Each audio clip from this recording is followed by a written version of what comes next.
the division of Africa, and imperial expansion. The imperial expansion in the African continent by the European nations is supposed to be one of the significant events in the history of the world. By 1870, England had set up colonies in the coastal regions of Cape, Natal, Lagos, Gold Coast, and Zambia. France had colonized Algeria, French Guiana, Ivory Coast, whereas Portugal brought under its control Mozambique and Angola. The status of becoming the first colonizer in the African continent went to Belgium by establishing its colony in Africa in the second half of the 19th century. King Leopold of Belgium erected a colony in the Congo River Basin. England, Germany, France, Italy, Spain, Portugal, and Holland had their colonies in Africa, after Belgium had colonized African region. The effects of imperialism. Modern imperialism, forcing supremacy over weaker nations, had constructive and destructive effects in modern times. A. The constructive effects of imperialism. First, physical reformations. The European nations had to bring in some reformations for maintaining a control of the colonies. These reformations consisted in making of roads for quick military movement and internal transportation, railway, post, telegraph, aeroplanes, canals, etc. As the colonizers stood to gain these facilities, it also helped local people, creating a kind of interaction among people. Second, spread of education. For the sake of prosperous business, propagation of Christianity, and humanitarian interests, education was given a boost. Consequently, the colonies came under the impact of Western education. Instead of importing educated people from the native places, the colonizers began to educate the local people for raising qualified manpower necessary in assisting administration. Third, intellectual change. There began an intellectual exchange among the people belonging to different parts of the world. The people of the colonies were brought abreast of the Western thoughts of their colonizers. They got acquainted with the innovative ideas, technology, science, philosophy, literature, law, and politics.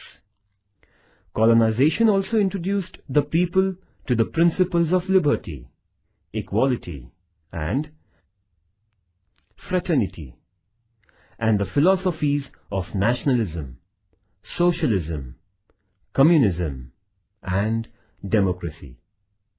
The progressive mindset was created by uprooting ignorance and blind faith by social and religious reformers. Fourth, national integrity. The imperial nations brought various parts of the colonies under one region. This centralized governing system integrated the colonies. Before the imperial reign, most of the colonies were divided and governed by various rulers. Lack of uniformity due to various types of rulers and rules gave rise to irregularities in governance, law, and legal system. Nevertheless, the imperial nations brought the scattered regions and reigns under one banner and established one governing system, uniform rules and regulations, and one legal system.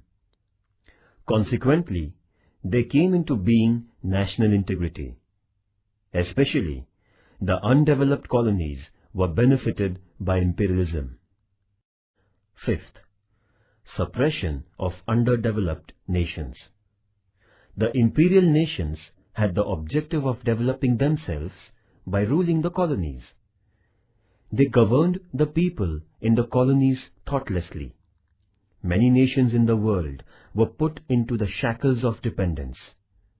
The nations which had lost independence were made to undertake a long drawn-out struggle for freedom. Sixth, armament race. The intensity of tension in the international politics grew rapidly because of the cutthroat rivalry among the European nations for imperial expansion. Every European nation braced up its military for ensuring security, which gave rise to the arms race. The imperial nations grew suspicious of one another. There rose an unabated desire for ruling other nations. The small-scale struggles gradually magnified into intense conflicts like the First World War, which eventually broke out in the year 1914. B. The destructive effects of imperialism. First, trade of slaves. The imperial nations ill-treated the people of the colonies. They began the ghastly practice of buying and selling slaves for getting laborers at cheaper prices. Second, decline of values. In order to maintain the reign, the imperial nations adopted the policy of divide and rule. They deliberately sowed a sense of hostility among social groups. There witnessed a degradation of morality in the colonies due to enmity, violence, selfishness, and indulgence among the people. Thus, the atmosphere in the colonies were polluted by the colonizers. Third, economic exploitation. The European nations had been vying with one another for procuring the raw materials and capturing markets for their products. They found the undeveloped nations to be a source of raw materials and potential markets. Thus, colonies were set up for economic exploitation. Fourth, destruction of village autonomy. As far as India was concerned, the land revenue system adopted by the British government had a totally adverse influence on the rural life. Farmers had to mortgage their land. Instead of money, they started to give land for paying the taxes to the white government. As a consequence, the farmers became bankrupt. The goods exported to England were taxed. The villages lost their self-reliance. Indian industries were closed down, making workers jobless. Fifth, rise of new leadership. The European nations created the domination over the nations of Asia and Africa. The royal regimes and the feuds of the colonies were put down and brought a monopolistic governance. The newly educated middle class started to oppose the Western imperialism. As a result, the progressive-minded members of the middle class led many struggles for freedom. C. Imperialism in Africa. The Portuguese sailor Bartholomew Dias had undertaken a mission of discovering India. However, he could reach Cape of Good Hope only and couldn't go to India. Nevertheless, his sailing brought the African continent to the notice of European nations.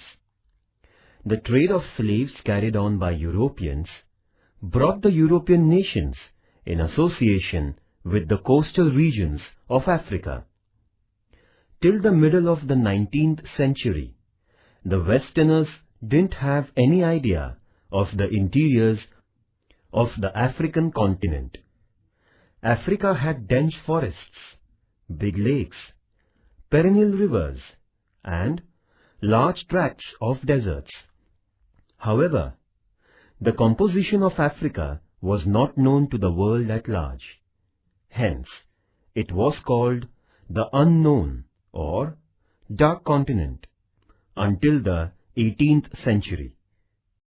In the second half of the 19th century, the courageous European travelers Mungo Park, Captain Speke, Sir Samuel Baker, David Livingstone, and Stanley discovered the regions belonging to the basins of the Nile, the Niger, the Congo, and the Zambezi rivers in Africa, and brought them to the notice of the world. The book written by Stanley, an American journalist, created among the European people a kind of attraction towards Africa. It gave rise to the public opinion favoring colonization of regions in the African continent. European nations began the competition for capturing the best regions of Africa. The travelogue by Stanley woke up a curiosity in the European people regarding Africa. England. England set up its colonies in the Niger River basin of Africa. In addition, England held its domination of Cape Colony, Sudan, Uganda, Rhodesia, East Africa, Zambia, Nigeria, etc. England took possession of Egypt under the pretext of the security of the Suez Canal. Dutch. The Dutch set up colonies in Cape Colony, Natal, Orange Free State, and Transvaal. France. The French began to move up the Senegal basin. It went on to capture the Sahara Desert, Algeria, French Congo, Madagascar Island, and Morocco. Germany. Germany colonized the Southwest Africa, Cameroon, and the East African regions. Spain. Rio de Oro region, north of Morocco, and some areas in Guinea coast were colonized by Spain. Portugal. The Portuguese dominated the eastern regions, Angola region, and Mozambique. Italy. Italy captured Eritrea, Somaliland, Tripoli, and Cyrenaica regions in Africa. Bearing Ethiopia and Liberia, the entire African continent was colonized by the European nations. The African nations remained under the foreign rule for years to come. The European nations exploited these nations in various ways and grew richer.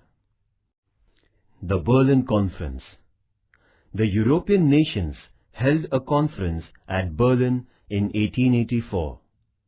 The conference, which was held between 1884 and 1885, agreed to a principle of effective possession. It gave consent to King Leopold's possession of the region in Congo and passed a set of directives for the division of the African regions. Later on, the European nations distributed the African regions among themselves by the year 1914. It was collectively agreed that the new possession of a region in Africa would be interactively decided.